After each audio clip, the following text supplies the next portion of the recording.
काहीतरी बेछूट बोलायचं. मी माझ्या एकटीसाठी नाही मांडले. हा विषय फक्त सभागृहातला किंवा राजकारणातल्या क्षेत्रातला नाहीये. आज प्रत्येक ठिकाणी महिला लढते स्वतःच्या अस्तित्वासाठी आणि प्रत्येक ठिकाणी या अनिल परबांसारखी नीच प्रवृत्ती तिला त्या ठिकाणी ठोकत असते, तिला बोलत असते. अरे आपण उत्तर कधी द्यायचं? आणि मी उत्तर दिलं तर माझ्यावर तुटून पडले. मला फरक नाही पडत आहे.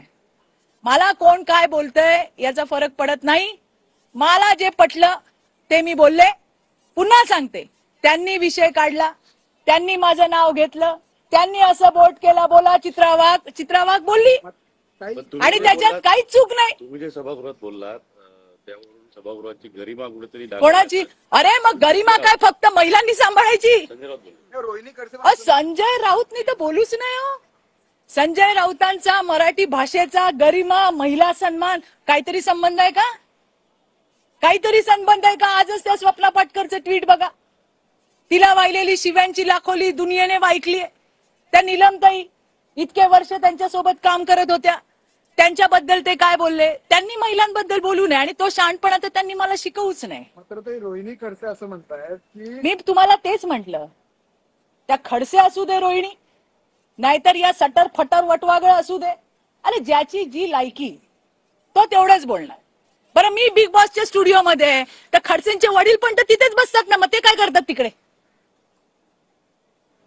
विरोधाला विरोध. वाईट वाटतं या गोष्टीचं. माझ्या एकटीसाठी नाही लढत आहे मी. आणि बघा, जबाबदारीने सांगते, याच्या आधी पण झालंय. आज जे सुपात आहेत ना ते उद्या जात्यात येणार आहेत. तुम्ही याबद्दल हे लक्षात ठेवा. आजच्या सुपातल्या बायका उद्या जात्यात येणार आहेत आणि त्यामुळे ही लढाई ही फक्त माझी स्वतःची नाही. अरे या जगातल्या, या राज्यातल्या कुठल्या बाईला तुम्ही हलक्यात घेऊ नका, हेच मला सांगायचंय. आणि गरिमा फक्त बायकांना शिकवणार, पुरुषांना कोण शिकवणार?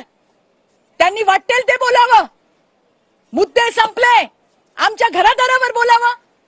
आणि ते वशिलाने आले असतील, मी नाही आले. माझा 26 वर्षाचा संघर्ष आहे. आज मला त्या ठिकाणी माझ्या पक्षाने, मुख्यमंत्री देवेंद्रजींनी संधी दिली, त्याचं सोनं करण्यासाठी मी आली आहे. आज सुद्धा विविध विषय जे 26 वर्ष मी रस्त्यावरती लढले, ते प्रश्न मला मांडायची संधी सभागृहात मिळते. मी याच्यासाठी नाही आले. पण जर बघा, एक उसूल है आयुष्याचा, हम किसी को छेड़ते नहीं है, लेकिन हमें अगर किसी ने छेड़ा तो उसको छोड़ते भी नहीं है. मुद्दे